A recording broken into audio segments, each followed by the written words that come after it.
Thursday, 23rd January 2025, Senator Victor Ndoma-Egba, the new Pro-Chancellor and Chairman of Council, Federal University Oye-Ekiti, continued his first official visit to Ekiti State, which started on Sunday, 19 January 2025. The day began with an inspection of some ongoing projects in the university before proceeding to the palace of the Oloye of Oye-Ekiti, the host town of the university. The friend of my son. Yes. And you are my friend too. Yes, sir. Yes, sir. How are you, sir? I was going international. Yes. To meet the FUOYE delegation were the Oloye in council led by His Royal Majesty Oba Michael Oluwole Ademolaju and members of the Oye Progressive Union. The OPU president says it is a favor to the Oye community to have Senator Ndoma-Egba as FUOYE's Pro-Chancellor. He commended the growth of FUOYE, promised his community's continued support, and sought clarifications on the position of FUOYE over sharing of infrastructure with others. 2001, let anyone who cares find out what I want to give you here today. There has been an embargo by federal government of Nigeria on creation of Annex community or Idua campus outside those community. It has not been lifted since this moment that I'm talking to you. However, what happened to Ikole is specific, because that is the only community we can refer to as a community that the university management believes should share the infrastructures and personnel of the Federal University with in accordance with law. It is a misgiving that should be corrected. What happened, Mr. Chairman, sir? And Mr. VC, sir? What happened is simple. There was a violent agitation for siting of the university in Ikole in 2011, 2010, 2011, up to 2012. After the federal government pronounced that the university should be sited in Oye-Ekiti. And our leaders met. They discussed and they said, we are brothers. What is available is something we can actually work around. And two faculties were seeded to Ikole at that point in time. Don't forget also, sir, I mentioned to you, sir, that the community you are here now, expended a lot of things to have the university sited here. But as you speak as a community, we don't have any problem with what was agreed in 2012, that those faculties should be in Ikole forever. We are not contesting that. But what is the bone of contention is the attitude of the university management wanting to give the impression that we have a dual campus, that whatever comes to here should go to Ikole. No! This problem has been there since 2012 till now. But our community has never, for one day, taken up any violent action against the university. Rather, we constructively engage them in a way that will be on the same table. And we have constructively advised them too, in a way that the workings of the university management will be in accordance with the law that established the university. That is by way of information. And we request that you look into that. The Vice-Chancellor, Professor Fashina, responded immediately, stating that siting of a campus is beyond the jurisdiction of the university's management. When we're about to have a teaching hospital, we have no other place. In fact, our plan was to build one in Oye, and Kabesi gave us the people in the town gave us 100 hectares. But by the time we did the Provost College of Medicine, who incidentally is also from Oye, Professor Adegu is from Oye, we did a workshop. And we did a retreat. And we came up with almost 10 billion estimate to build a teaching hospital. And we cannot say because of that we will not start our College of Medicine. We approached Federal Ministry of Health. They say, what are you talking about? There's a federal teaching hospital at Ido. You have to go to Ido. And the then President Buhari, gave us an approval and a letter to back us up to use Ido as our clinic and workshop as a teaching hospital. The point I'm making is this. The federal government didn't feel that we have to move as a university to a location to be used for a specific part of your program. They will ask you to move. In UI have for us at Ajibode, we have our station locations. The medical school UCH also have something at Ibora where they do their clinics and practice. So the point I'm making is that at times the federal government will say, okay, we're establishing something for you, location, you have to move. The point is I'm making is that whether we like it or not, there's some issue that will come out that is beyond me as a Vice Chancellor. Is the body of federal government. And I don't have the power. I'm saying I don't have the power because before the federal government will have done that, they will have got having the power of the National Assembly. So it's not that we are taking any campus to anywhere, just saying, no, we are not doing that, sir. So the point is that I've gone through the system and I know how it works. Okay? So for me, I came with that idea when I became the Vice Chancellor. And it was for me, for the last 4 years, it has been peaceful. And that will actually help our university to be number 15 now in terms of higher ranking. Oye is now number 15. Maybe you don't know, sir. We have 274 universities in this country, we are number 15. A university that's just only 14 years old. That's number 2. We are the number 4 most of the university in the whole of Nigeria. Call me after Unilag, Ife, Unilag, Lasu, and Ilorin. Those one came after when I came in as the Vice Chancellor. It wasn't like that before.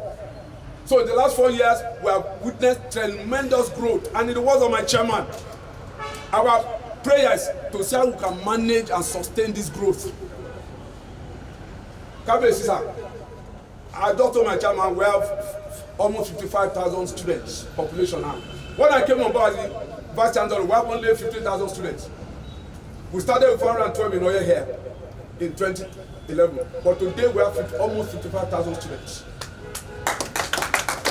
When I came on board, I knew the only thing can make the university go to create wealth, and I created wealth. How did I do it? I did it through a project I called Risk to Wealth.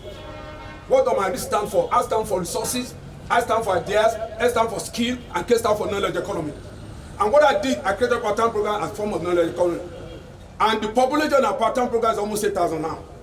And I tell you, like you said, when you compare Oye with any other university that were created at the same time, it's almost zero. There's no way you can even compare them at all. It was God that helped us. It was God. And I acknowledge God for that. Okay, so sir, I want to say that we will continue to maintain a cordial relationship. And nothing will disturb it. And my prayer that God will continue to make us to maintain that relationship. And peace will continue. Amen. And we'll do everything possible to develop this town through the university. Community member and former Commissioner of Information in Ekiti State, Barrister Akin Omale, added his voice to the request earlier made by the OPU president. My president is talking about the establishment of FUOYE according to law. Nobody can pull any rule on your eyes. You know the details. You know how to interpret everything. This gathering is not to settle any score. But at the same time, we will still bring our request before you. We know you know this, and we are very confident that you will handle this period very well to the satisfaction of all stakeholders, the management, the council, or your community, the students, so that at the end of the day, we'll be able to say that we have had a successful tenure. The Pro-Chancellor's speech laid to rest any controversy on the status of FUOYE. Let me immediately address the concerns of Barrister Dada. The law is very, very clear. The name of this university is Federal University Oye-Ekiti. When you raised that issue, I quickly brought out my card and gave to His Majesty. Yeah. So that it won't be in any doubt that the university I was sent to was Federal University Oye-Ekiti. But being Federal University Oye-Ekiti does not mean you cannot have presence somewhere else. You are from Oye-Ekiti. I haven't been to your house in Abuja, but I have seen pictures of the house. And it's a very big house. You own property in Abuja, though you are from Oye.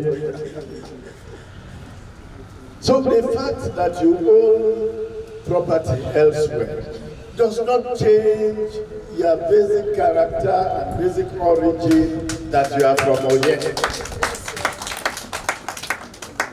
The Ikole campus was not set up by management of the university. They don't have any such plans. Before you can set up any campus or any outreach program, first you need the National Universities Commission, and then if it's a campus, you even need the Federal Executive Council through the Federal Ministry of Education. So on your own, you cannot set up anything. Now, I want to appeal that we accept the reality that the Federal University Oye-Ekiti has a campus in Ikole-Ekiti. And as we develop the programs here, we cannot hold down the programs in any other way. Because we want our programs, no matter where they are. We have a business school in Oye-Ekiti. We want to make that business school one of the best in the world. It is at Oye-Ekiti. But the certificate you will get will show Federal University Oye-Ekiti. The certificate you will issue from Ikole campus will show Federal University Oye-Ekiti. So there is no problem about that. This university will develop not only the part of it that is in Oye, but the part that we run everywhere in the country will also develop. We are starting a college of medicine. This morning, I went to the site of that college. It is here in Oye. In medical training, you have the basic medical training, the pre-clinicals, and you have the clinicals. The clinical training has to be done in a teaching hospital. So the federal government, in its wisdom, said don't go and look for a teaching hospital. There's already one in Oye-Ekiti. So train your students for pre-clinicals. When it's time for clinicals, they'll go to Oye-Ekiti. But our doctors, their certificates will still show Federal University Oye-Ekiti. So my brother Darren, just go to sleep. Not sport. He touched on some of the recent developmental strides of the university. We have done well as a university. We are number 14 by today's ranking out of 45 universities.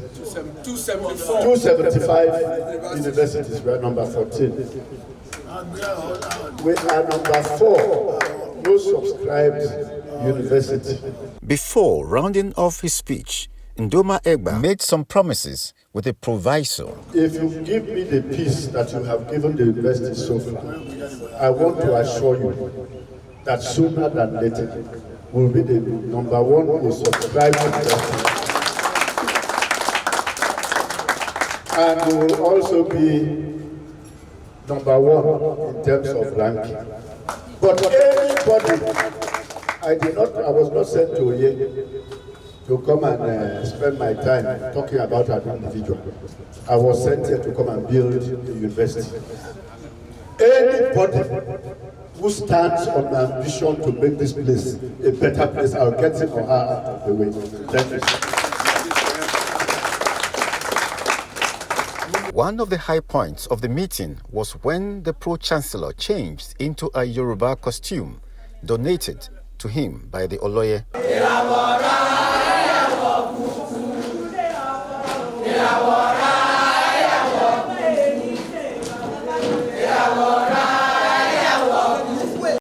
At Ikole, women sang and danced to usher the council members into the Elekole's palace.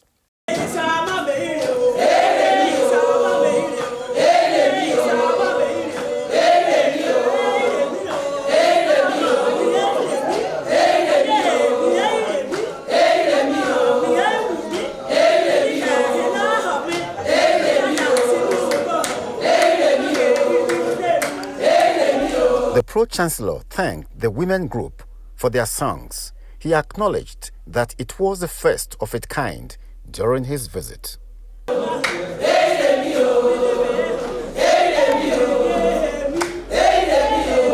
He appreciated the Ikole community for the maintenance of peace, which has engendered rapid development in the university. By God's grace, we have grown far beyond our peers. In 14 years, we now have 15 faculties. And out of those 15 faculties, 5 are in Ikole. In 14 years, we now have a student population of close to 55,000 students. In Lokoja, we're still struggling to get to 15,000. But here we are. In fact, very soon we'll be past 55 and we'll be heading for 60,000. But our age mates are still very far behind. Now, what has been responsible for this massive growth? The first is the hospitality of our hosts. I am told that since we established here, there has been no negative incident. So when we are dealing with people who are very hospitable, more people will want to come. So it is their hospitality that has made this growth possible. Ndoma-Egba pledged to do more for the university and the Ikole community. The Ikole people must also begin to feel the presence of the university in their land. They must begin to benefit from it. So I want to assure you that we will go and develop a CRO, corporate social responsibility policy, so that you too will know what to expect and what to demand of the university as of right. So I want to assure you that your labor, your sacrifice will not be in vain. We are working to begin to reciprocate it. Finally, I pray that by God's grace, by the time I leave here, we will move Federal University of Oye-Ekiti from being the 4th most sought after university, from being the 4th most subscribed university to the 1st. I pray that by the time I leave, we would have moved the Federal University of Oye-Ekiti from being number 15 to being number 1. I pray that by the time I leave, our certificates, people will be rushing to look for those who graduated from here so that they can employ them across the world. In their response, the Ikole-Ekiti community made a request. I want to appeal to you, help our university. We are ready to support you. We will support you when you help our university. We are not asking for equal opportunities. Federal University of Oye-Ekiti campus. Then when they have 5, we should have like 3. When they have like 10, we should have like 6.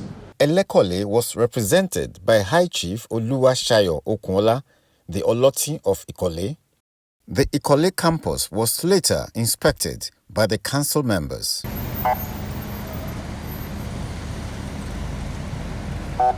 Afe Babalola University at Oye-Ekiti is the next and the last on the Pro-Chancellor's schedule of a week-long visit.